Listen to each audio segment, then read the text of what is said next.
Hello guys, வணக்கம். நம்ம சேனலில் அடுத்து வர சீரீஸ் ஒன்று ஸ்டார்ட் பண்ணியிருக்கோம்.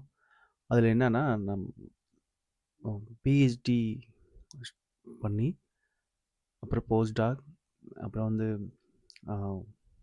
அகடமிக் சக்ஸஸ் ஆன சயின்டிஸ்ட் ப்ளஸ் ப்ரொஃபஸர்ஸ் அவங்க ஜேர்னி எப்படி இருந்துச்சு அதை பற்றி நிறைய நம்ம டிஸ்கஸ் பண்ண போகிறோம்.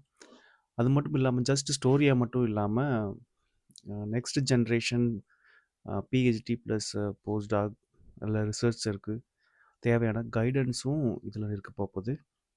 நிறைய இதை பற்றி இதில் டிஸ்கஸ் பண்ணுறோம். So keep connected and stay tune and with the curiosity we will have a more interesting stories with the guidance for the researcher. See you. Thank you.